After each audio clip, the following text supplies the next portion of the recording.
Hey everyone, welcome to another episode of We Don't Watch Movies, featuring me, Corinne. And me, Monze. Woo! Woo! Woo! So this episode, we're talking about a movie I've seen, a movie that I like, that I love Okay. even. It's To Wong Foo, Thanks for Everything, Julie Newmar, is the Okay. full title of this film.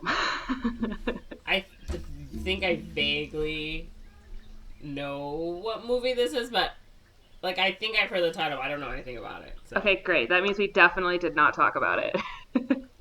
In case there was any doubt. So, Monzi, Uh, why haven't you seen this movie? when did this movie come out? 1995. I was 4. Mm. So that is 90% of my answer. You've seen a lot of movies that came out before you were even That is born, though. 90% of the reason for my answer was that I was 4 years old.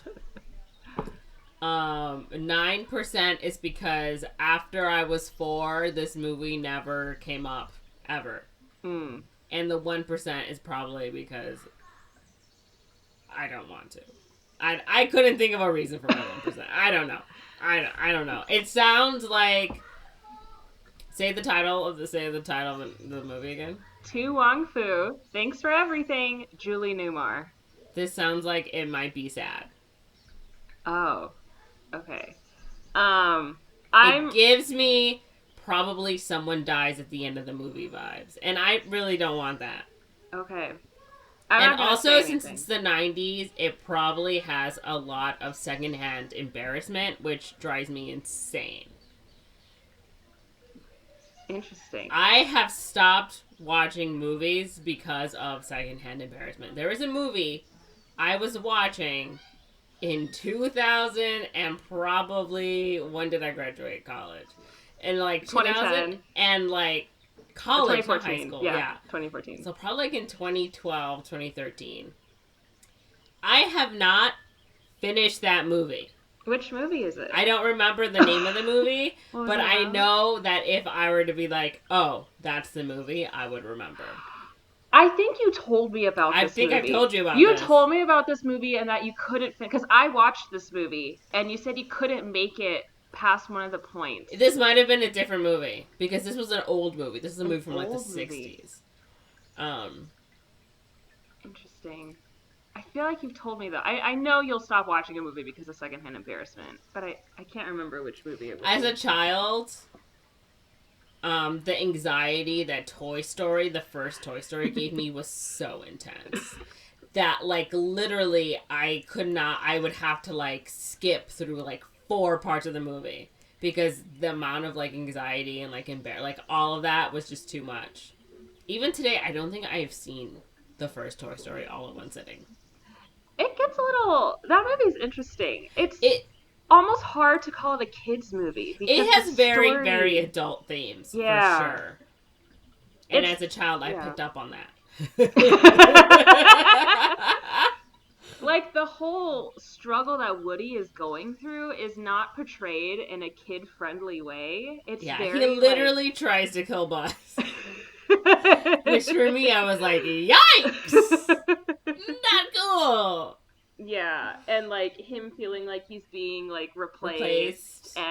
and then the no wait, I need to get Buzz back because now people hate me even Yes, more. it's Like not that's because he wants to, it's because he's like, I can't be disliked. yeah.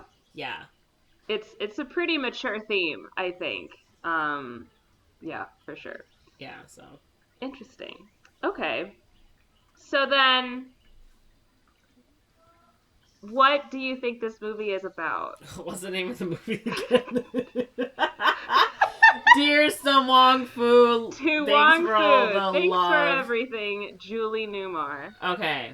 Or To Wong Foo for short. Okay, To Wong Foo, thanks for everything. Love Julie Newmar. Okay. I'm gonna assume. Okay, can I get one hint? Is she like a kid? Is she like a teen, like a preteen? Or is she an adult? They're adults. Okay.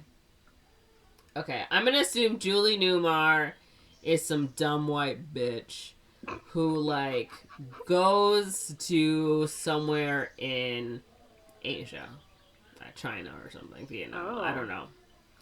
Listen, I don't know anything except this ridiculous title. Okay. And she is like, I'm gonna go find myself because it's the 90s. But she's just like so white that like everything she does is just so cringe, and it's like, oh my god, you're so cringe, Julie Newmar. Stop being so gosh darn cringe. That is called cultural appropriation, Julie Newmar. Stop it. And then she meets this guy named Wong Foo. Wong Foo might not even be an actual person. This might be like, I don't want to say a caricature. Like, what's the word? Like a pseudonym? Maybe like a pseudonym. Yeah, like Like an inside joke or something? no, hold on. I don't think Wong Fu is an actual person. I think he's a concept. Okay. I think she definitely meets someone. And maybe because she's just so white and racist, she first called him like Wong Fu, and now it's just like a thing. I see. Yes. And so he teaches her to stop being so goddamn awful and white. And she's like, okay. And she leaves, and she thinks, maybe I'm in love. But then she meets her white boyfriend, and she's like, no, this is love. And then... like a reverse Madame Butterfly. Gender swapped Madame Butterfly. In Vietnam and everything. And she's like, no, actually, no thanks. And she's like, but I learned a lot, and I'm going to stop being so goddamn white and awful. Thank you, Wong Fu. Thanks for everything. So much love. XOXO, Julie Newmar. And she comes back to America, and it ends with the beautiful hope that she will be a better person, but deep down, we know she won't be.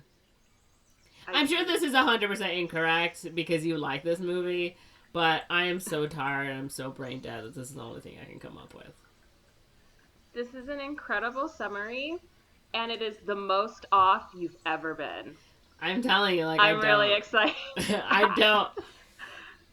Like, I can't wait for you to watch this trailer. Because I'm listen, I have no expectations. Literally none.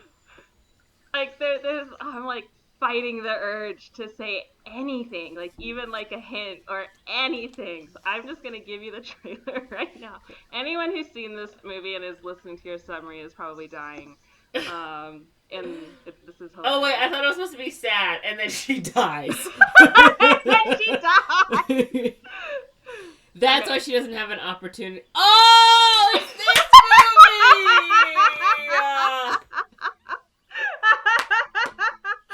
Oh my god, it's this movie. Okay, oh my god, don't they witness a murder or something? And I know that they are, drag queens. Okay, I think they witness a murder or something, or not. I know they're running from someone. Maybe it was like they're someone, right? And they, like, try to escape, and I think their car breaks down in this super small town, and they're like, what are with these drag queens or whatever? And then they, like, change the lives of the people there just by being amazing and fabulous or something. Much closer. Yes. Much closer. I have seen clips of this movie, because it used to be on TV a lot, and I was always really confused. I was like, I don't understand what was going on. I remember seeing it, but I remember thinking this looks sad as well. That's it's still going to be sad, according to Monze. Yeah, I think it's going to be sad in a way. Like, I think the sadness comes from, like, the queer themes rather than, like, you know, like, why can anyone accept us kind of sad. Just like that Birdcage movie. I haven't seen that movie. I've only seen clips. I've never sat through the whole thing. I've only seen clips of that movie, but it's like I know it's going to be sad because I know that both of them, like, Nathan Lane's pretending to be, quote-unquote wife, the mom, and it's just like, I know at the end he's like, actually, she's not my mom, she's my dad, and the girl lady is like, oh my goodness! And the parents are like, thank you for accepting us for who we, so which is like, I don't want to deal with that emotional breakdown. Okay, I'm excited. Yeah. Okay, great. Yeah. Birdcage, I was thinking about the Birdcage earlier. I was like, I feel like maybe Monze hasn't seen that movie either, but I haven't seen that in a while. But I love Nathan Lane, and he and Robin Williams are so good together. They're just, Nathan Lane can do no wrong for me. But anyways, so let's watch the trailer. Universal. Wesley Snipes. Wesley Snipes. He's a boxer. Patrick Swayze. He's been a hard I've never seen this trailer. hero. Really? These Yeah. tough guys are about to face the most physically challenging roles of their careers. Let's give it to him, girl. Meet Vita Bohème. Enchanté. Maybe she just found out Menudo broke up. Norzima Jackson. Jesse's daughter. And their protege, Kiki Rodriguez. I'm the Latino Marilyn Monroe. I got more legs than a Bucket of chicken. They were headed for Hollywood He's a writer in dresses. on a sacred mission. Must take this message from Miss Newmar with us across the land. Okay. Okay, so the letter is a MacGuffin. Yeah. Yeah, we're dancing on the They train. had an unexpected stop. Uh-oh. Careers? Daddy some sugar? Please no. No. Oh no! No. I can't believe this. Don't quote me, but I think this one is deceased. I think this one is the Now they're stranded in a strange land. Well, ladies, welcome to Snydersville. And you thought the Dust Bowl was over? This is the presidential suite. Must have been one of those bad presidents. You one of those bad presidents. And before they leave, Do you like my nails? they Oh! turn this town from drag Spring, you're ruining this. utterly Now I'm looking at you and not the... fabulous. Sorry. Universal Pictures and They're so Penguin happy. Entertainment present How do I look? Like the Miami Sound Machine just exploded all over you. Wesley Snipes, Look, I'm sorry about the way the Civil War turned out. Patrick Swayze, I gather you like hitting ladies. Some ladies need to get hit. and John Leguizamo. I gotta go. I got cramps. To Wong Foo. Thanks for everything, Julie Newmar. It's funny, I've been getting a lot of TikToks about Yeah. like them. Well, not like I think it's Wesley Snipes and John Leguizamo, Leguizamo, however you say his last name, Yeah. talking about this movie. Which I'm just Yeah. I mean, all three of those main actors, I think they really cherished that role. Like, I think Patrick Swayze also really enjoyed doing that role. yeah. And if he was still with us, he would still speak highly of it. Mm-hmm. Because he, like, I think as soon as he found out what the role was, he, like, accepted it immediately. He was like, yes, I will do it. And I think even his agent didn't want him to do it. He's like, no, I'm going to do it. But do you want to revise any of your summary? Okay. Well, I've already revised my summary. Yeah. So, but the revision of my revision. Okay, so I think they're going to go to Hollywood. I think they have an in with this, I guess, the MacGuffin. Mm-hmm. And then they get pulled over and they start getting sexually harassed by that police officer, Patrick Swayze's character. And then she was like, bitch! And she punches him out. And they're like, oh no, he's dead, we gotta hide and run away. Except, of course, their car is dead, so then they're like, well, we just gotta hide in this town. Before the heat, gets off us. I don't know the term. I don't commit crimes. And the police officer is looking for him because he's like, I got punched by a girl. And they're like, ha ha ha ha, your masculinity. And then meanwhile, they're all just there being amazing and fabulous and changing the lives of small towns, narrow-minded folks. And I hope they all find love. Because I always want someone to find love. Aw. Okay. Okay. Great. So, I really love this movie. Let me turn off. Hold on. Let me turn off George's Yeah. show. I don't know if you could hear the tweeting in the background. A little. So, I found out about this movie partly through Tumblr because they're posting clips and GIF sets on Tumblr all the time of this movie, and partly from Drag Race because a lot of people reference this film in their runways. I think that red outfit that John Leguizamo was wearing, someone did like a tribute to that outfit on one of the seasons, and most recently, this LA drag queen that was on the most recent show of RuPaul, her name is Selena Estides, and I love her name. She did a look based on another outfit that John Leguizamo's character wears.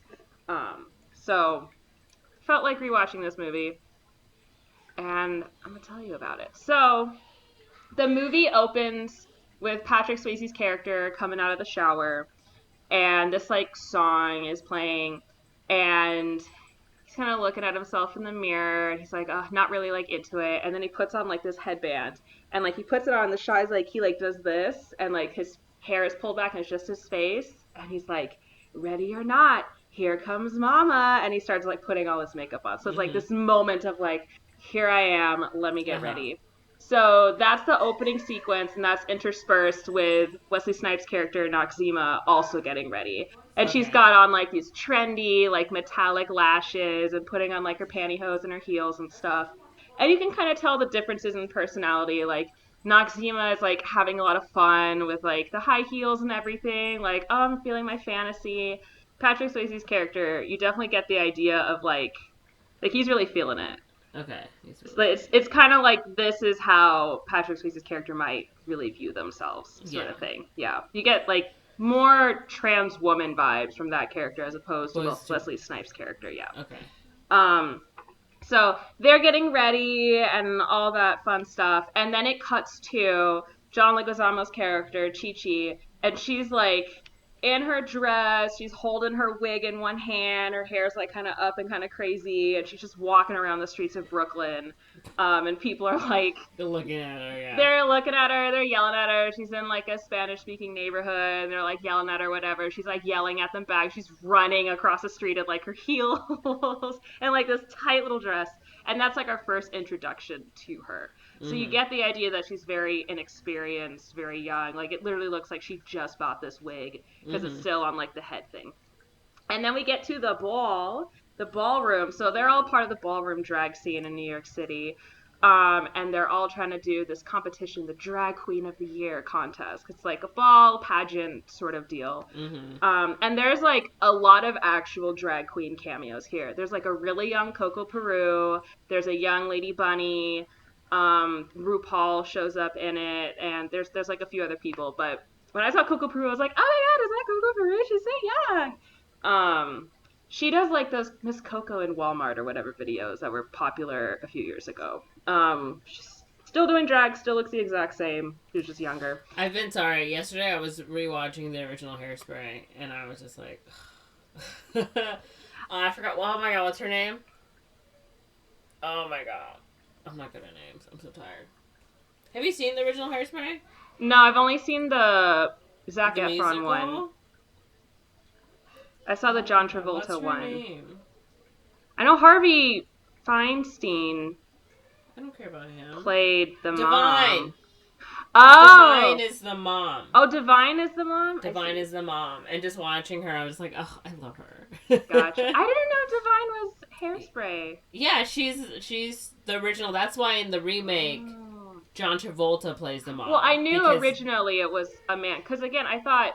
Yeah. Not Harvey Weinstein, Harvey Fierstein. He's the hairdresser in Miss Doubtfire. I'm pretty sure he was one of those roles too, but I don't know in which one. But anyways, yeah. I think Divine was already gone when this movie came out. I was like... That's cool, though. Yeah, I was just like, I just watched was watching a movie also with a drag queen. So. Yeah. So it's like, it's fun to see all the cameos, and then they're like, okay, we're going to announce it, we're going to bring in last year's winner, Miss Rachel Tension, and it's RuPaul, and she gets lowered from a swing from the ceiling. God. And she's in this blonde wig. Oh my god. And a dress with a Confederate flag pasted all over it. Oh my goodness. Read the room. I mean, that's her name is. I know. Yeah. So she like comes Rachel down Tension, in there, and they're hilarious. like, "Oh my god, da da da da!" And they're like, "Yay!" And it's so funny too because this is the '90s, so this is like way before RuPaul's Drag Race, but she's like announcing like, and the winner is with a cash prize of this and this, which is like she says that in the beginning of every episode of RuPaul's Drag Race, you know, the winner does this and this and a cash prize, blah blah blah blah. So I'm like, that's so funny how like this role is so similar to like what she does now. Anyway, so like there's that beautiful moment. which is like just if you know RuPaul. And then she announces the winner, and it's a tie. It's a tie between Noxzema and Vida Boheme, which is Patrick Swayze's character, Vida Boheme. And they're both going to go to an all expenses paid trip to Hollywood to compete in the Miss Drag Queen of America pageant. Okay. But Chi-Chi, who is also competing, is like heartbroken because she really wanted to win. It's like her first pageant. Yeah, and she's of like, course. I thought I would win. So she like runs off stage, stumbles on the like she like falls to the ground. Oh. So like they're Noxzema and Vita are both really excited, like they know each other. And they go up the stairs and they see Chi-Chi crying. And this exchange where Vita Boheme is like, oh no, there's a little Latin boy in drag crying. Why? Go ask him why a little Latin boy in drag is crying. And Noxzema goes, little Latin boy in drag. Why are you crying? That's hilarious. Okay. So that's like an iconic quote from there. Yeah. And then Chi-Chi's like, oh, you two are just so pretty, and like, you know, I've never won anything. I'm just, you know, I've been like a loser all my life. And then like she's rambling. She's like a talkative Hispanic queen, and you kind of get from her talking that she prostitutes herself and that she sleeps with older men and they leave and all that stuff, and that she comes from a rough and tumble kind of background. And Vita is very like touched by her. She's very like, oh no, you know, she's very motherly. Like that's the energy she gives off. She's like, oh well, no, you're not a loser. Like tell me your name. Like she's like, oh, I'm Chi-Chi Rodriguez. And Noxzema's like, oh, I'm so over it. I want to go to Let's go to Hollywood. Yeah, exactly. And she's like, oh, and then you get the idea. Vita's like, oh, maybe I can, like, there's a lot of potential here. I can help her out. Yeah. You know, she's so sad, like, you know. And Noxzema is like, we? No, you. Yeah. And Vita's like, a word, please. And she's like, I'm not going anywhere with you. No. And she's like, I'm not being Miss Daisy with you anymore. And she's like, come upstairs. So they go upstairs, and Noxzema's like, and then Mara, like, oh my God, like, I'm not doing this with you. This is your thing, blah, blah, blah. And Vita's like, don't you remember how I helped you out? You were like this young girl, you didn't know anything, and then I found you and like gave you a couple makeup tips and like helped you out, and now look at you, you like won the title with me, you know, like we need to help her. And Noxzema's like, oh, fine. So I mean, you're not wrong, but still. yeah, exactly. She's like, whatever. So they get Chi-Chi, and Chi-Chi's like really happy, and they're like, let's go get dinner, you know, let's talk, whatever. So they go to like this gay bar sort of thing, gay friendly restaurant. Mm-hmm. I think it's like a fancy Chinese restaurant or something. So they go over there and they're having dinner and stuff. And Robin Williams' character comes over, and he's like, Robin Williams is in this? Robin Williams is in this movie. So he comes over, and his character's name is like John Jacob Jingleheimer Schmidt. He's like their friend to a lot of them. He can like help them get something or help them get rid of something sort of thing. And it's like a connection sort of guy. Yeah. And so Vita is like, oh, we're gonna take Chi-Chi with us to Hollywood. And Noxzema's like, we? And she's like, this is not my decision. Didn't we just discuss it was you? Yeah, exactly. And Chi-Chi's like, oh my God. And Chi-Chi's also like flirting the pants off with Robin Williams. Like the two of them are like going at each other or whatever. And Robin Williams is like, okay, do you need me to get something or dump something? And Vita's like, I need you to dump these 2 plane tickets and tell us what you can get for them and what we can get, how to get to LA. And he's like, oh, we could do bus. And Noxzema's like, no, I am not doing a bus. I'm not Rosa Parks. I'm not riding the bus. Sort of thing. And they're like, okay, no bus. I'm like, what about the train? They're like, ooh, is there a club car? I want to do the train, but the train's like $1,500 and they can only get the tickets for like $1,000. So then he's like, oh, well, actually, I can get you a car for this amount. Go to this place, drop my name, they'll give you a car for like $50, you know, super cheap, whatever. So they're like, okay, we'll drive. And Noxzema's like, we're driving to LA? We're driving from New York to LA? Am I hearing this right? And Vita's like full on in her fantasy, and then she's like checking her makeup and she sees the photograph of Julie Newmar, and she's like, oh my God, Julie Newmar's watching over us, blah, blah, blah, blah. And she like takes the photo and she's like, it's a sign that we have to do this, blah, blah, blah, blah. And Noxzema's like, okay, whatever. And Chi-Chi's like, oh my god, I get to go to Hollywood. So they go to the car dealership and they see like this big Cadillac. It's, according to Wikipedia, a convertible 1967 Cadillac DeVille. And Chi-Chi's like, oh my god, this is a car. And Noxima's like, now this is a car. They're like, oh my god, we love this car. And Chi-Chi's like, I once was with a guy who had a car like this, and I told myself I would always get a car. This is the one that I want. Can we please get it? And this poor car dealer guy is like, he's like, ladies, please, for your own safety, I really recommend the Toyota Corolla. He's like, this car will not get you to Hollywood. Like, it is not the car. So all the ladies are in the car, and they're like, oh, well, ladies, it's the age-old question, style? And they look at the mirror of them in the Cadillac, and they're like, or substance? And it's like the busted up, like, Toyota Corolla, and the next shot is them in the Cadillac. Like obviously. So I just love the line of like, ladies, please, for your own safety, take the Toyota Corolla. But it's like, not sexy, but it'll get you there. Exactly. So they're doing that. Also, this whole movie, they are in drag the whole time, which is probably the most unrealistic part of this movie. Because drag's notoriously uncomfortable, but they're in drag in the daytime, 24/7. Even in like their dressing room, we almost never see them outside of drag, aside from the very beginning of the movie. Mm-hmm. But honestly, I'm fine with it.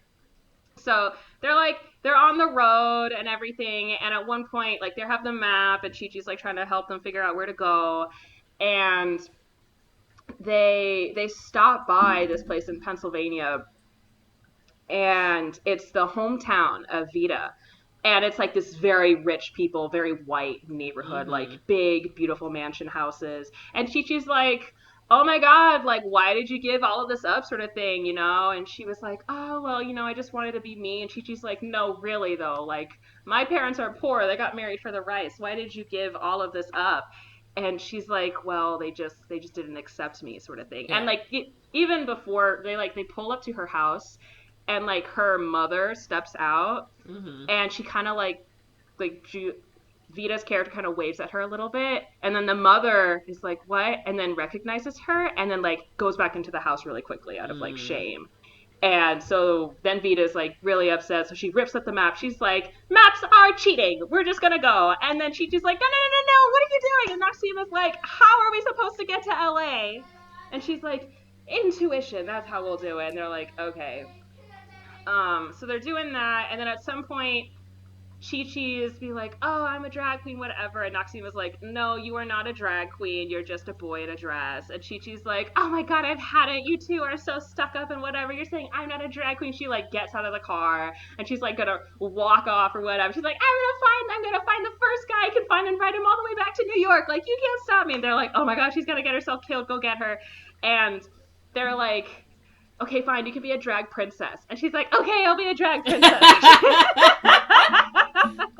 Because she's so inexperienced. They're like, you're not a queen, but we'll call you a princess. And they're like, there's 4 rules for you to become like a drag queen. She's like, what are they? And Noxima's like, and Vita's like, you'll know when you know. Like, we'll tell you once you do them. She's like, okay. And they like say something, they're like thinking positively, and they're like, okay, that's like your first point, like you're already 1 point of the way there. She's like, oh my god, yay. And then they're gonna pull up to this hotel because they're like, oh my god, we're so tired. And they like don't want to get into the hotel because Noxima's like, I don't know if they're gonna let us in there because of they're gonna clock us immediately, right? And they're like, it's not like a fancy thing, we also can't afford that. But Chi-Chi's like, no, I want to go to the hotel. I've been in a hotel before. Like, you guys are whatever. Like, you're too chicken shit. I'm going to go in there and ask them. So she, like, gets out of the car and starts just, like, walking over. And then the other two are like, oh, my God, we have to go after her. So they go in. And then this guy comes out. He's like, oh, I should have, like, met you outside. She's like, that's okay. We're meeting here. And he's like, oh, well, welcome, actually. Like, people are already expecting you. And they're like, what? Who's expecting us? And it turns out the women's basketball league is staying in the hotel. God. Oh, because they're like quote unquote buff, like they assume they're. Oh my goodness. Yeah, I think there's an assumption that they're like lesbians or, Yeah. athletic women. So it's like, oh, okay, yeah, we fit in. So they're like, Oh, that explains why I saw Wesley Snipes playing basketball in the Yes. trailer. I was like, that seems random, but okay. Yeah, it's like a random little bit. Oh my god, I'm like dying. I'm gonna turn my AC on. It's gonna be loud, but I'm dying. So they're like playing basketball and they're having like this little heart-to-heart hotel moment, and Vita's kind of like, you know what, Chi-Chi, that was like great of you to pick this hotel. This was actually like a really good decision, sort of thing. So then they're like back That to is driving. really loud, yeah. Oh, is it really? Ugh. Oh well, I'm like literally dying as the sun is like coming straight down. But anyways, so they're driving, and then they're like driving it, they're having a good time driving. Then at night it gets to the point where they drive past this police car, and then he comes out and starts following them. They don't know where they are. They think they're in West Virginia. It's probably more like they're out in like Texas or something. um but he starts like putting the lights on and is tailing them, and they're like, oh my god, what are we gonna do? And Vita's like, my driver's license has my name as Eugene, it doesn't Oh. match what I look like, this isn't good.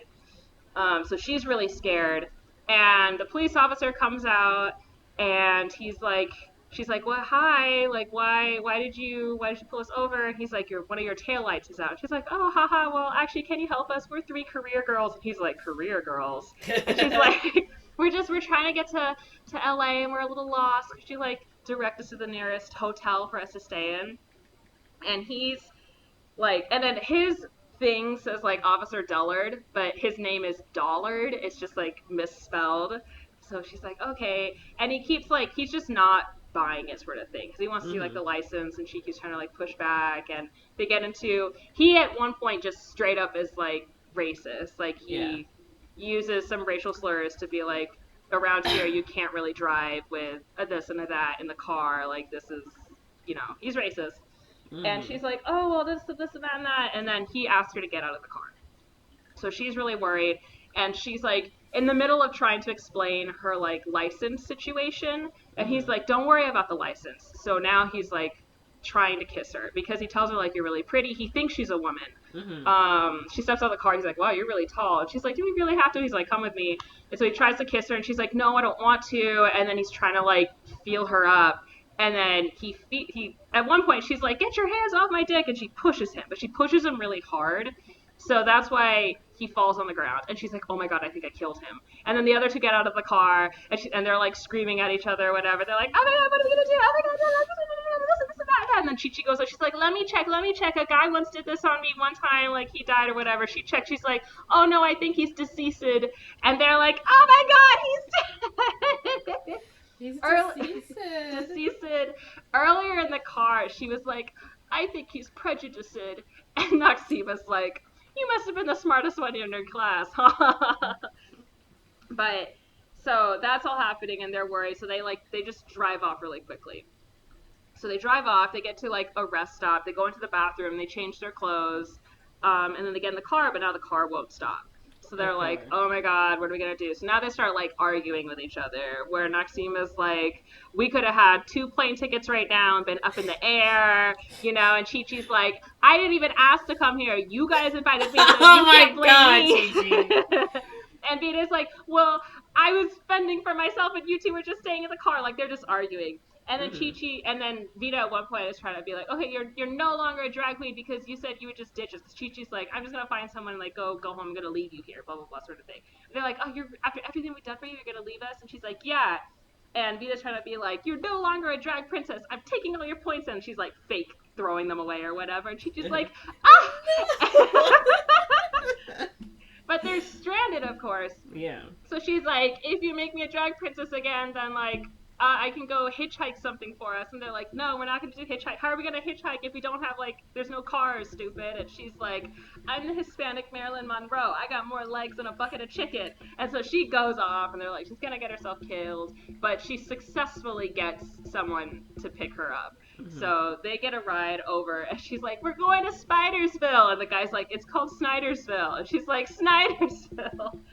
So they go into the town, and they get a room. And the room's, like, not great. That's where the whole, like, was it a bad presidential suite sort of thing going on. And, like, they get the car and all that stuff. And the next morning, they need the car part, and the car part's not going to come in until Monday. So they're stuck in the town for like the weekend because it's Saturday. Classic move. Yep. So they're like, oh, what are we going to do? Blah, blah, blah, blah. And they decide to like, I don't know, figure out what there is to do around the town and all that. So they like tidy up their room to be more suitable to them, more decorated. And then they just kind of go around the town, basically, just finding things to do. There's like one lady who's like the town gossip. So she's like, oh my God, that lady over there, she's an alcoholic. That lady over there, her husband hasn't had sex with her in 7 years. That lady doesn't talk. There's like an old woman that like doesn't talk or respond or anything like that. And she's like gossiping with them. And then she's like, oh, that man, he's just the nicest man you'd ever want to meet, sort of thing. And he's like a black man, she's white. And so it's like, oh, interracial romance kind of blooming, sort of thing. And they kind of just go around the town. And you find out that the owner of the kind of the B&B, who it's Carol Ann, who's played by Stockard Channing. And her husband is the car repair guy, but he's like super abusive, and there's some pretty gnarly abuse shown. He like hits her and yells. It's bad, and he's also like drunk a lot of the times too.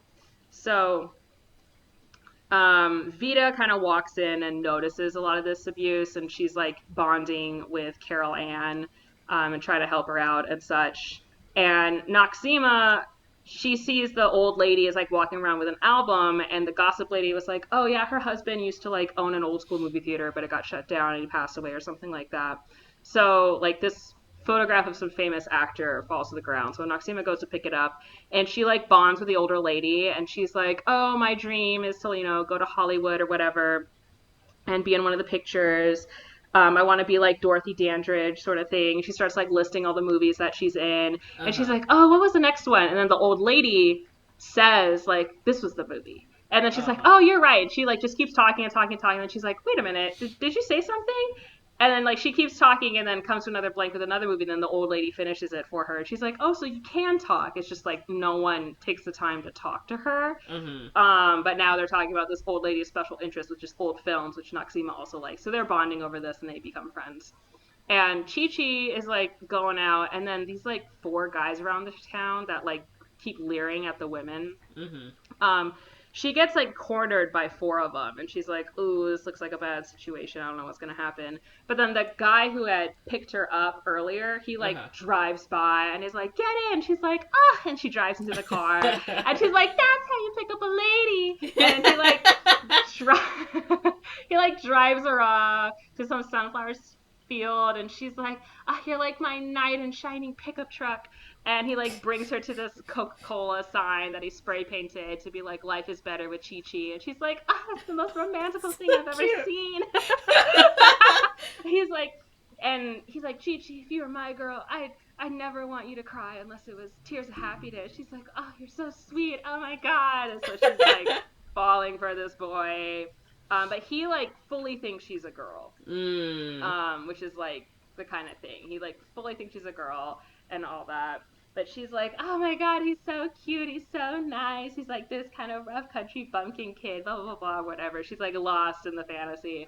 So they're like having the day together. And they find out later that they're going to have like this strawberry social. And Vita also starts bonding with the oldest daughter of Carol Ann, who is Bobby Lee. And she has a crush on Bobby Ray, who is the one that Chi-Chi's hanging out with. Oh, they have the same name? Okay. Yeah. So she's like bonding with the girl, and she's like, oh, you just gotta like believe or whatever, and like imagine it, and then like your love will happen or some bullshit like that. And then there's like this strawberry social that's gonna happen. It's like the biggest thing in town. And also this town is literally like, it's like 6 buildings. It's like 6 buildings, 3 on either side of like a dirt road. Like it's like a ghost town, like a nothing town. Anyways. And they're like, oh, a party. Well, there needs to be a theme. And they're like, what do strawberries remind you of? And one lady is like, strawberries are red. And Vita's like, oh, that was those red outfits? Okay, yeah, and Vita's like, that's a start. And this other lady's like, strawberries are wild. And then Noxima's like, red and wild. And they're like, yes, the theme is red and wild. Oh my God. So they're like, that's the theme. And then the one lady's like, oh, but I have to go out and get this, and I need a ride over here, blah, blah, blah. And then the guy she has a crush on is like, I can give you a ride. And she's like, oh my God. So they have like a cute moment in the car or whatever. And they decide to go out clothes shopping. So they go to like the one clothing store, and like the boy who is in charge of it has a stutter. And they like don't find anything good, but then in the back, Noxima finds like these old outfits from the 60s that the boy's grandma had bought way back when, but like nobody ever bought it. So they're like, oh my God, this 60s outfit. So she's like throwing the clothes off like the second floor onto everybody. And they have like a cute little fashion show moment outside, but they're like, oh my God, look at my cute outfit. And they had gotten like their hair done earlier too. They're like, oh my God, we're gonna have like a girls' day, a girls' day. And someone was like, what's a girls' day? And this lady's like, oh, a girls' day is like you volunteer and then you go pick out like a new outfit, you get your hair done, you just go out and hang out with the girls. Like that's a girls' day in the movies. And so they're having their girls' day moment. Oh my God. And so they're like doing their, fancy walk outside or whatever, and then the group of boys is like leering at them. And they're like, stop looking at us that way or whatever. They're like, nah. And Noxima's like, you know what? I've had it. So she like struts over there and she's like, I think you need to apologize to me. And they're like, what? And she goes, I need to apologize to those ladies. And the guy's like, I ain't gonna apologize to no woman. And she's like, I thought she would say that. And that's when she goes like that, how do you like my nails? And then grabs his dick and it's just, he's in pain. And she drags him by the dick over to the ladies and is like, now when you see a bunch of women, you're supposed to say good afternoon. Say it. And so he says like good afternoon. And then she's like, and if it's the evening, what do you say? And he's like, good evening. And she's like, good. And she goes, and next time, like she says like, go home, take a bath, and put on a new shirt before you go outside. She's like, it's insulting to my delicate disposition or whatever. And she releases him, and he's like, oh my God. And they're like, oh, that's so nice. And then when she does that, and the other women are watching, Vita's like, oh, she had a rough upbringing or something to like explain it. So they're having that moment, and then Chi-Chi comes in later, and she's like, oh my God, I have like a secret romance. And then the girl, Bobby Lee, is like, I have a secret romance too. And then Chi-Chi's like, oh, my guy is so strong. And then the girl is like, my guy is so strong too. And she's like, oh, he's so sweet. She's like, yeah, my guy is so sweet too. And then she's like, oh, he's built like a brick. And then like Vita kind of makes like a mess to grab her away from there. Like, you need to stop. So, but they don't realize they're talking about the same person until later when he comes over to ask Chi-Chi to the social the next day. Oh, no. And Bobby, and like Chi-Chi's like, oh no, because Bobby Lee's like, oh my God, it's happening, like he's gonna come ask me or whatever. But he asks her to like take the kids inside so he can ask Chi-Chi to the dance. And Chi-Chi's like, oh my God, I'm so flattered, but like give me an hour to think about it, okay? Like I'll be right out after an hour. And so she goes upstairs to convene with the other women, and Vita's like, absolutely not. Like, you cannot do that. Like, he doesn't know what you are, sort of thing. Like, you would be deceiving him. Which this area, I'm kind of like, I don't know how I feel about this part of the movie, but it's the conversation that they're having. And Chi-Chi's like, well, I want him. Like, like, I want this. I don't care if the other girl, like, likes him, like, I have him first. I want to go out and have a fun time, and plus, like, I like it here. Maybe I'll stay here forever. Like, finally found my dream man, He loves me for who I am. We have so much in common, blah, blah, blah. I'm going to stay here. And Noxima's like, okay, Jennifer Holliday. And which I had to look up. And it's because Jennifer Holliday has a song that says, like, I'm not going to leave or something like that. Okay. Or I don't want to go. And Vita's like, no, you can't do that. You're deceiving him. And then they start, like, yelling at each other. So now a bunch of, like, the racial things are coming out. And Chi-Chi's calling her, like, a stuck-up white bitch or whatever. And then Vita's calling her some racially charged slurs. And Noxima's in the corner, like, don't go there. Don't go there. Oh, my God, you went there. Like, you need to stop. And Chi-Chi starts getting personal, too. And at one point, they hear the abuse going on upstairs where the husband is, like, beating up his wife. And Vita's like, oh, my God, we have to go, like, help. And Chi-Chi's like, you're sticking your nose into everyone's business, And Noxima's like, there's some things, like, if you get helped, you'll get killed. So you just don't help, like, stay out of this sort of thing. And Vita's like, no, I have to help, blah, blah, blah, blah. And Chi-Chi's like, basically is like, let's face it, you couldn't cut it as a real man. So that's why you became, like, a drag queen or whatever. Yeah, like, really deep hurtful things. And Vita tries to like say something, but then she stands too close to like this hanging chandelier, and the wig comes off in that moment. And she's definitely having like this emotional kind of moment here. But then she gathers herself up and she's like, I don't even care. I'm gonna go help. So she goes upstairs and she like kicks down the door, and Stalker Channing's character, Carol Ann, she's like, oh my god, no, like, don't come here, sort of thing, whatever. And she's like, no, you get out of here. I'm going to take care of this.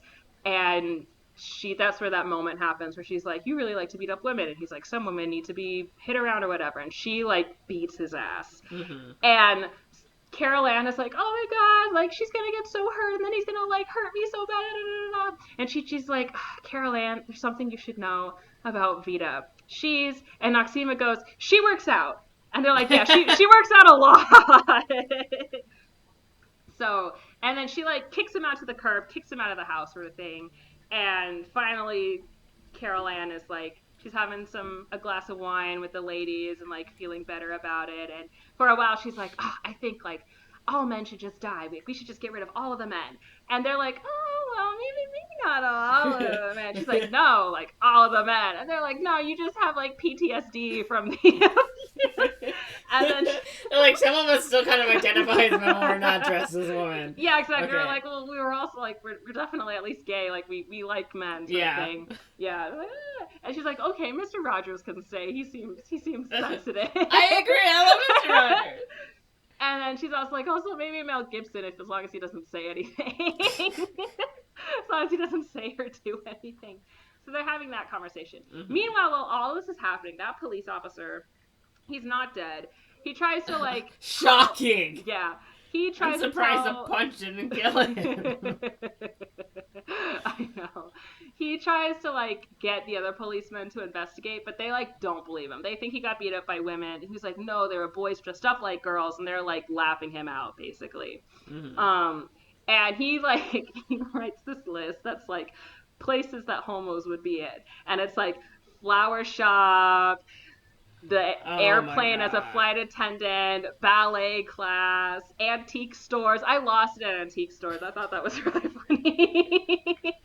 And it's like he's going around checking all these places, which honestly, those scenes in themselves are like when he's in the ballet class and he's like got the shoe and trying to compare it to like these children's feet in the classroom. And it's like, this is a perfect example of how invasive this sort of stuff is, you know? Yeah. Like, it's played for humor, but there's also the other thing of, like, this is actually worse than what the other drag queens are actually doing, you know?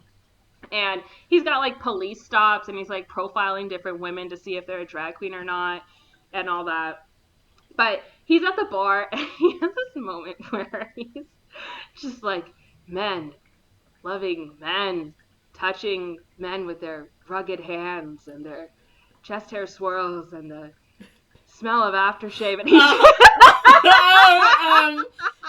sir, I have some news for you, sir. Yeah, he's just going on like this, like slam poetry about like gay love.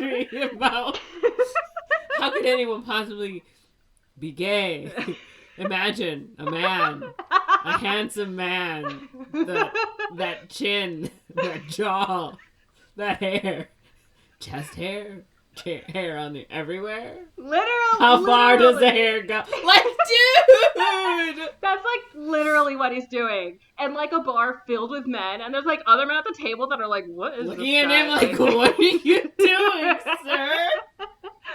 This is the 90s. This is still kind of not cool. Yeah. Oh my god. Yeah. So that's clearly a play on how many homophobic people or outwardly homophobic people are secretly closeted. And just funny irony and all that stuff. But then the abusive husband comes over to the bar. In. He's the one who gives the lead. Yeah. Okay. He sees the shoe and he's like, is that yours? The man is which I will say, when he comes in and sits down, it's still kind of played like two men meeting each other in a bar to maybe do something later. Because he's like, how you doing? He's like, fine. He's like, is that yours? Like, no, I'm looking for the person who it belongs to. And then you kind of get the insinuation where the guy's like, oh, I know who that would belong to. Yeah. So the next day is the day of the strawberry social. Carol Ann fixes their car because she don't need no man. She already knows how to do it. And she's like actually dressed because in the whole of the movie, she's in like an apron or like nightgown setup. Like it's really sad, like how she's looking for most of the movie. And then towards the end, she's finally in like jeans and a shirt, like looking like a person. She's outside of the house for the first time, you know. And she fixes the car, and they're like, well, hopefully you stay for the strawberry social. And they're like, oh, we'd love to. Oh, also, prior to this, Chi-Chi, after this altercation, after they, like, save the lady, Chi-Chi goes to the guy, and she, like, turns him down. Because she seems like she's going to say yes, but he's like, oh, I just love the way you talk. You know, it's like you'd never lie to me. And she's like, oh, no. And she tries to be like, well, maybe we could have, like, one secret or something. He's like, no. I feel like we shouldn't have any secrets. And she's like, okay. So she lets him down and she comes in and she tells Bobby Lee, she's like, by the way, like, you know, you can have him. I don't want him anymore. You know, you can have him. And she's like, oh my God, yay. And they're like, oh, well, good for you. And then they tell her, like, oh, that was the last point. Yeah. Or they say, like, that's point number 3. They're like, that's number 3, you know, because they're like, you abided by the rules of love sort of thing. And Bobby Lee is like, are you sure that, you know, it's okay? And she's like, yeah, it's fine. You know, I got like 100 dream lovers. I've got as many broken hearts or whatever as like God. there are lights on Broadway. And when one goes out, I just screw another one back in sort of thing. And then they like prep Bobby Lee to get Bobby Ray to ask her out. And she's watching like the 10 Commandments or whatever, and there's like the lady in there, Anne, whatever her name is, and they're Margaret? like, maybe it's this actress that is playing, I don't know, one of the Egyptian, maybe Cleopatra or something. I've never seen it, but she's like Moses or whatever, and they're like, channel her energy, you know, watch it, just pay attention to that. They're like doing her up, and she's looking all cute and everything. And they're like, okay, I skipped this part because this part I was like, I am not interested in this sort of whatever, blah blah blah blah. It's just like flirting, and she like channels the like bad bitch energy, and she's like playing coy, hard to get, and then gets Bobby Ray all interested, and he like asks her out and they dance, and she's like, yay, you know, I have a guy that I like. And then we have like all the police officer stuff. So now it's the next day. And they're like, okay, we're going to do like the strawberry social thing. And everyone's putting on all their red clothes and everything. But then the sheriff comes into town. And he's like, there's a drag queen here. And he starts talking about like they're dangerous, you know, they're perverts. Which is like, oh no, this is the exact stuff people are saying now. Like literally he's just reciting. Yeah, to protect the children. Yeah, the Tennessee anti-drug stuff. Yeah, he's like, they're dangerous, you know, blah, blah, blah, blah. Like, I know they're in here, come out, sort of thing. I have the shoe, come out. Whoever owns the shoe, come out. And it looks like Vita is going to go out. And then the next cut is, like, the outside, this woman in, like, this red dress and, like, this red veil covering her face comes out. And everyone's like, oh, my God, it's Vita. We have to go out and, like, help her. So everyone else, the whole town, like, comes out to kind of help her. But then the veil gets revealed, and it's Stockard Channing. And she's like, I'm a drag queen. That's my shoe. And he's like, no, you're not the one I'm looking for. And everyone else is like, I'm a drag queen. I'm a drag queen. So the whole town is like, I'm a drag queen. And like, the one guy is like, I'm a drag queen over here. And someone's like, I guess that makes me a drag king. Like one of the guys or whatever. And then like her dumbass husband is also trying to be like, Carol Ann. She's like, shut up, Virgil. And he's like, oh. So all the drag queens come out, or not the drag queens, all the people come out, and they're like, I'm a drag queen, blah, blah, blah. Like, even the old lady, she's like, I'll take my shoe back now. And then the police officer is, like, overwhelmed or whatever. And he's like, you're gonna regret this, they're dangerous, blah, blah, blah. But they, like, run him out of town. And then the other drag queens are like, oh my God, they saved us. And Noxzema kind of has this turn of heart where she's like, you know, you're right. Sometimes you do have to take chances. Because she's been very, like, you know, risk averse the whole time. And they have, like, this whole moment. Also, like, earlier, Chi-Chi and Vita, like, apologize to each other, sort of thing. And, like, I'm sorry I said all those things to you, blah, blah, blah, sort of thing. And they have, like, this moment of, like, oh, you know, and Chi-Chi's like, I'm finally a drag queen. They're like, you have point number 4 or whatever. They're like, let's go out and celebrate. So they all have, like, this big party where everyone's in red. They're having, like, a runway moment and, like, just partying and dancing and everything. And there's also this moment, I think before all this happens, where when Carol Ann is fixing the car, where she's like, I really appreciate you helping me out with my horrible husband, and I think it's important for like women to have lady friends. And Vita's like, this might be a scene that you've seen. This is like always all over Tumblr. And Vita's like, oh, if we're gonna be friends, there's something I have to tell you. And Carol Ann is like, is it Adam's apple? She's like, what? She's like, Adam's apple. Like, women don't have Adam's apples, which is actually wrong. Everyone has an Adam's apple. It's just men's are more prominent.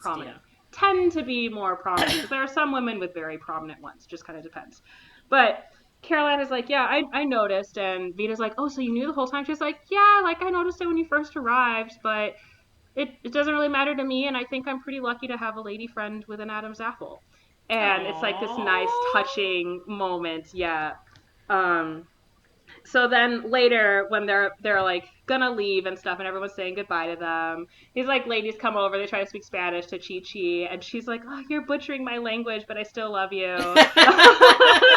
It's awful, but thanks. Yeah, exactly. You're making an effort. And like the old lady gives Noxzema a card, and she's like, give this to so and so when you get to Hollywood. She's like, I will. Oh my god. And she's like, I hope she gives me those records in her will. And they're like all saying goodbye, and then Vita tells Carol Ann, she's like, can you come with us? Like, come with us to Hollywood. She's like, I spent so many nights wishing I could get out of here, but I don't have my terrible husband to worry about anymore, and I gotta raise my girls, and this is my home, so like I'm good. And they're about to leave, and she's like, and she also says like, I love you, Vita Bohem. And then Vita's like, oh, I waited like my whole life to like hear those words said to this name, sort of thing. Aww. Yeah, because earlier she mentions like when they're having their like come to Jesus moment or whatever of like, here's what we learned. She's like, I'm gonna go back to my hometown, I'm gonna walk into that poor excuse of a Tudor house, and I'm gonna say like, I am Vita Bohem, and even if you don't like me or anything, like I don't need it, but you will like acknowledge me, sort of thing, like this is who I am. I'm gonna like say it, sort of thing. And they're like, yay. So then that moment is like really important to her, because it's like her mom won't acknowledge her, but she's finally heard like I love you with the name that she wants. And then right before they leave, Carol Ann is like, Vita, I don't think of you as a man, and I don't think of you as a woman. I think of you as an angel. And Vita's like, I think that's healthy. And then they that's healthy. And then they drive off, and they get to Hollywood, and it's the big competition, and Candace Kane, I think. Kristen Kane, who is it? Candace Kane. She's like in there as one of the drag queens, and so there's like a few more cameos, and then they reveal like who is it gonna be, and they're like doing these like fan reveals or whatever, and you see Noxzema and you see Vita, but then the one who won is Chi Chi, and she's in this Chi-Chi, beautiful. Right? I think I've seen that. Yeah, she's in this beautiful white dress and everything, and like she's finally won something. And who does she get crowned by? Julie Newmar herself. Like that's her cameo at the end of the movie. And they're like, yay, oh my god. And then that's how it ends. So that's Who's Julie Newmar? She's... Let me look it up. I think she's a model, an actress. She has like this iconic photograph, which Vita gives to Carol Ann before they leave. She's like, here you go. And Carol Ann is like, oh, I've always thought she's so statuesque. She's like, that's exactly what I think. Yeah, it looks like she's an actress. Actress, dancer, and singer, known for a variety of stage, screen, and TV roles. Writer, lingerie designer, and real estate. Oh, she was a Catwoman in the original Yes. Batman. Yes. They mentioned that in the movie. But yeah, there's a very famous, She's in Seven Brides for Seven Brothers. Oh, she must be one of the girls. Yeah, her face is familiar. Okay. Mm-hmm. Like the photo... Let me see if I can find it. Oh, it's this photo. Copy image. I've already looked her up. I know what she looks Yeah, but the photo that they use in the movie. Oh, okay. Yeah. Ugh, I have to go look at this. Okay. Yeah. So that's the photo with like her autograph on it that they're like obsessed with. Okay. Oh, it turns out her brother is gay, so she's always been like a vocal supporter of queer rights. So that's probably another reason why they love her so much. In 2013, she was awarded a Lifetime Achievement Award from the Gay and Lesbian Elder Housing Organization in Los Angeles.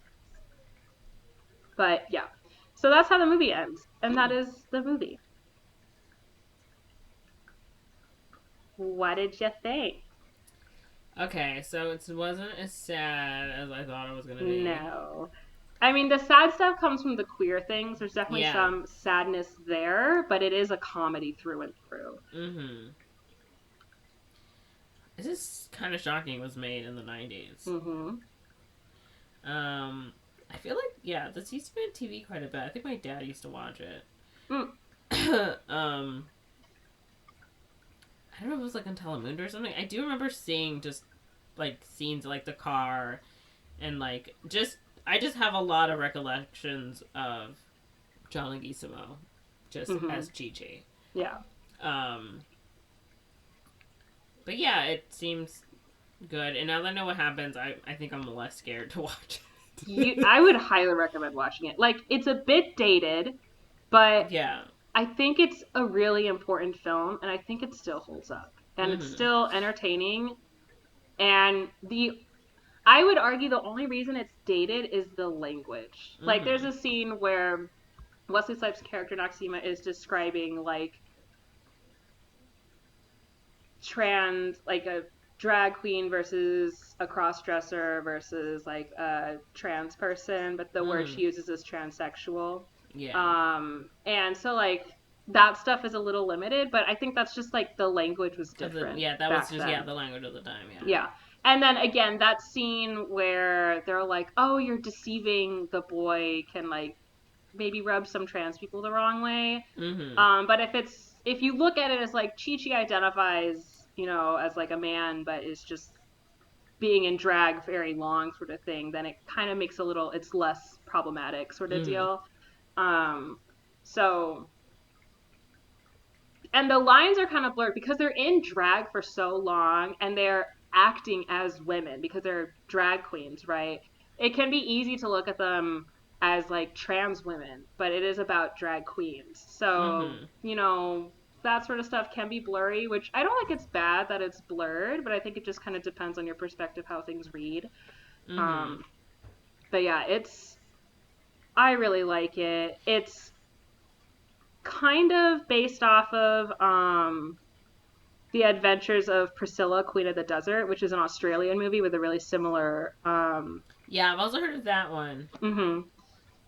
I think they were independent of each other, but they have very similar stories. But I do want to read Adventures of Priscilla, Queen of the Desert. But yeah, and I know some people would criticize like, oh, but the 3 main roles are played by like straight men. But back then, it was like there had never been a movie like this that was like Hollywood booked and billed. I mean, yeah, especially I think during this time. Like this is peak culture wars. Yeah, peak culture wars, but also just like I don't think anyone wouldn't have seen it if it wasn't like those big names like Wesley Snipes and Patrick Swayze. Like even the way that they market it is like, look at how awesome they are, right? Like this doesn't reduce their masculinity at all, right? Like that really is definitely the feel the trailer gave. So yeah. And I feel like John Leguizamo has mentioned before that like if the movie was to get made today, he wouldn't be playing that role because it's more acceptable to have actual drag queens or trans people playing those. But yeah. So some fun facts based from the wiki. Writer Douglas Carter Bean originally envisioned the script as a stage play, which I can definitely see, but changed his mind when he realized putting a car on stage might not work. And that was what stopped him? Yeah, the car. He was inspired by an anti-gay propaganda film called The Gay Agenda. Of that film, Bean said, there's a scene where they show drag queens going through a town, and the narrator is warning the viewers that these people will take over your town. And I thought, well, that would be fun. But actually, what if, though? Yeah. Yes. And the screenwriter is a gay man himself. Okay. Oh, he also did Sister Act, the musical. and Xanadu for the stage. So he's done a lot of stuff for the stage. I think this was his only film. Most of his stuff is Broadway. Yeah. So he is a gay man, which I think really showed, because the script still, there's a lot of like quotes or sassy things that they say or whatever, where it's like kind of still feels authentic and holds up today, like the gay lingo or the slang or the references and all that stuff, because there's so many things that are very referential, which is a lot of like gay humor, drag quips and stuff. They're referencing things all the time, and that shows in the script. Like, it feels like a very authentic script, like it was written by someone who was very like familiar with that stuff. So let's see. The script found its way to Mitch Cohn, who was a development exec at Amblin. He passed the script to Steven Spielberg, who loved it. Steven had Robin Williams do a humorous cold reading of the script while on a plane. And Williams said he wanted to be in the role, but he didn't want to be one of the leads. So that's why he wanted a small cameo, which he's great in. It's so fun to see him in there. Let's see. A lot of male directors passed on directing. Shocking. And then it got to British director Beeban Kidron, who looks like... Let's see about her. Yes. So it's a female director, which also kind of makes sense, honestly. I didn't know it was a female director, but now I do.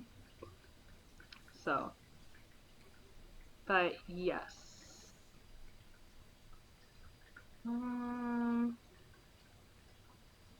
She's done a lot of things. Anyways, so she was like, yes, I'll definitely direct this film. The advertising companies wanted to change the film's title to the shorter Ladies' Night or She's a Lady, but they managed to keep the original title. Let's see. And then the casting. Wesley Snipes and John Leguizamo, whom the role of Chichi Rodriguez was specifically written for, both immediately said yes. Many actors were considered for the role of Vita Boheme, including Robert Downey Jr., William Baldwin, Gary Oldman, Matthew Broderick, James Spader, John Cusack, Mel Gibson, Robert Sean Leonard, Willem Dafoe, John Turturro, Matt Dillon, Rob Lowe, Johnny Depp, Tom Cruise, and Robin Williams. Excuse me. Patrick Swayze was one of the last actors to audition for Vita. The director said that it was ultimately Swayze's walk that sealed the deal, saying Swayze had his own makeup people transform him into a woman, and he insisted that he and Beeban take a walk around the city to prove he could pass as a woman, and with his beauty and dancer's grace, he did just that. He had the job.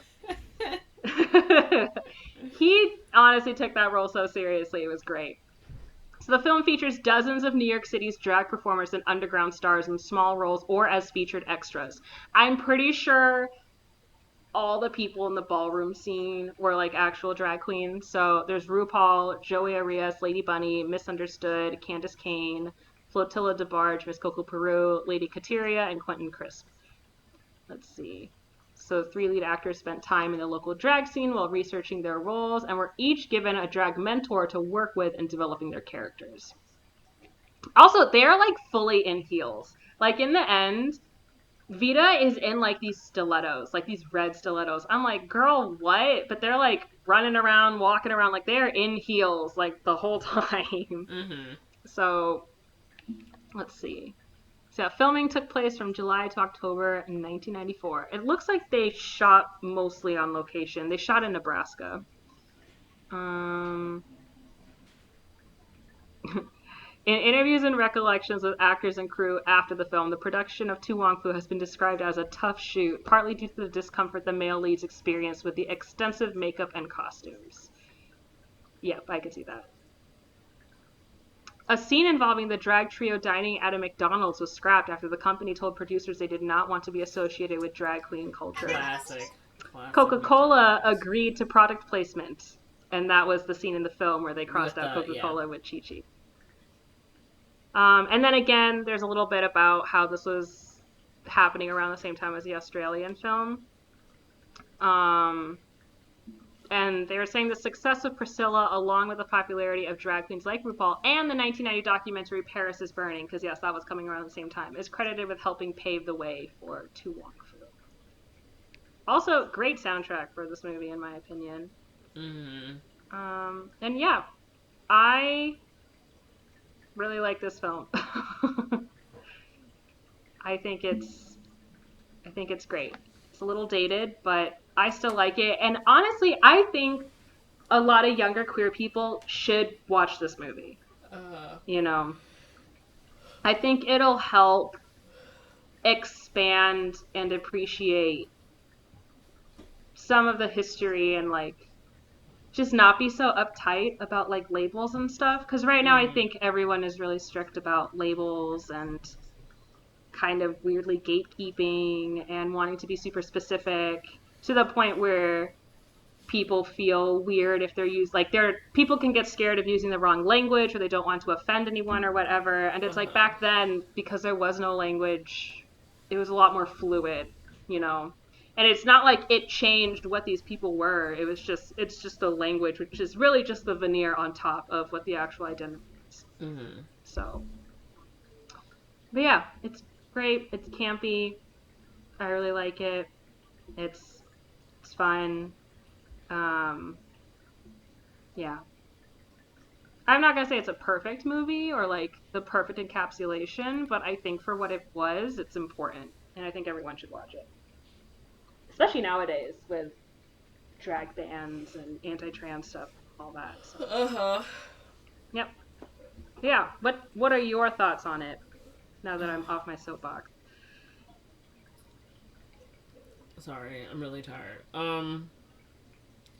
It sounds fun. It sounds like a good time. I mean, knowing quite just about like history and like some queer history, like I understand like the language thing, but it was really like there just wasn't the language, for it really. Yeah, like I think the term transsexual, like even when we look at like Stonewall, right? Mm-hmm. Like a lot of those women, trans women, were calling themselves like transsexuals or trannies and stuff. And it's like, well, we would never use those words now, right? So, yeah, so I understand like the language thing. I think it's really interesting, specifically, that they are all different races and how I think like Wesley Snipes' character, right? I think that he is more withdrawn because he most likely faces racism, not just like in the queer community, but in other spaces, right? And I think that like John Leguizamo's character, like Chi Chi, right? Like how she lives and maneuvers her way through like her, through all those spaces as well, right? Coming from like a poor, being like a sex worker, you know, doing all these things.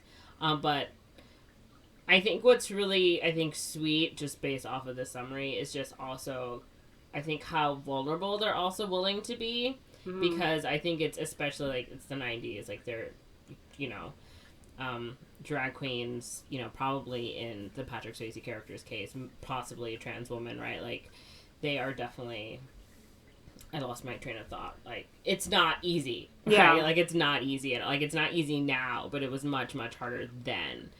And, like, that they're still so willing to, I guess, like, open their hearts and just, like, just be themselves, like, authentically themselves. Yeah, so which I really dig. Like, it's just sort of amazing that this movie was made. Yeah. You know, in the time that it was made. Yeah, especially, like, because, yeah, early 90s, like, we're just sort of getting over, like, I don't know, some of that homophobia. Yeah. Not all of it, obviously, it's still hanging around, but, yeah. So, yeah, look, I mean, it sounds interesting. I'm glad you finally, because it is a movie I've wanted to watch, but to me, it's the, I'm just like, that's the drag queen movie. Like, that's, like, you know, I didn't realize it had, like, a crazy long name. Or I think every time I look it up, I'm like, oh, it has a ridiculous name. And then I forget the name. Because when you told me, I was like, I don't know what this is. Yeah. I just assumed it was, like, Eat, Pray, Love. Like, what an obnoxious title. Okay, so... Yeah, so I'm glad I know what it is, so I can be prepared for everything, which I think was, again, like, my fear. Like, Yeah. You didn't know what it was going at. I think I'm too empathetic, and I love movies, and it's just like I need to like be emotionally prepared. But now that I know that's maybe not as sad or scary as I thought it would be, at least I know it ends well. That I'm like, okay, it's cool. There's my George. Yeah. Now, the movie has a lot of heart, and there's definitely like uncomfortable moments in there that can be triggering for certain people, and like there's slurs, you know, there's some racism and sexism and homophobia and obviously all that stuff. Like that's all there. And when that happens, like the movie gets serious, but the overall tone is comedic. And the characters have so much heart, and they're like full people, you know, like they have flaws and everything. And the race aspect too, it's like the characters' race shows through in the characters, like how they dress, how they do their drag, you know, how they see things. Like Vita's drag is very like high, expensive, like I'm a rich businesswoman, sort of like I'm a debutante sort of drag, like, you know, and it's like clearly she came from a life of privilege.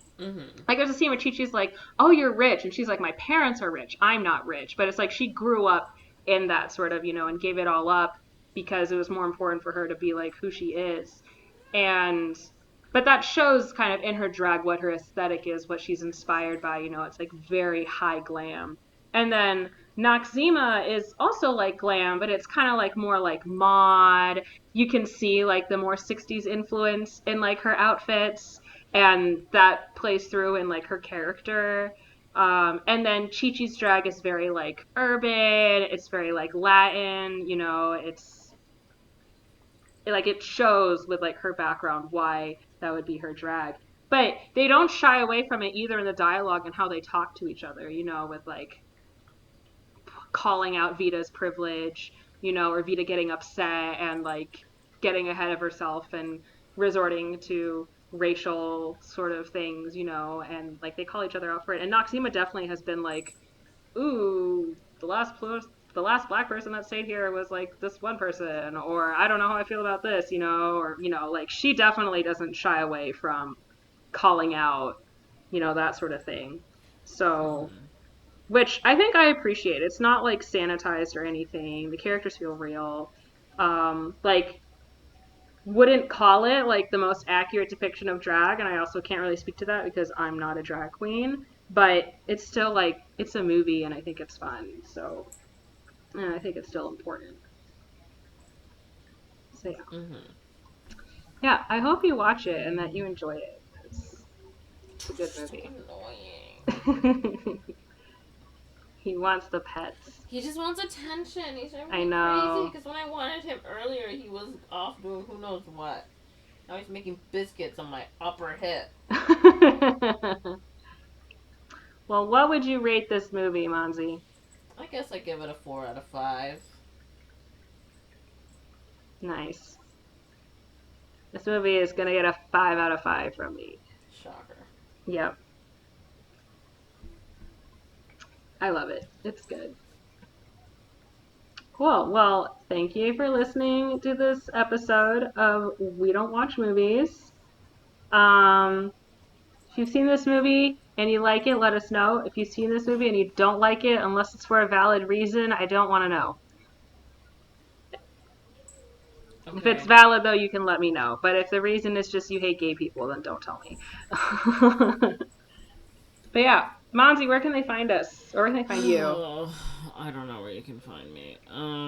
You can find me on Magic Monster on Instagram, and that's it for now. I don't want to think. Okay. You can also follow Monty's cat at Gatito George on Instagram. And you can follow me on Instagram at Corinne is Korean. Yay. Yes. Yay. Thanks for listening, and we'll talk to you guys next time.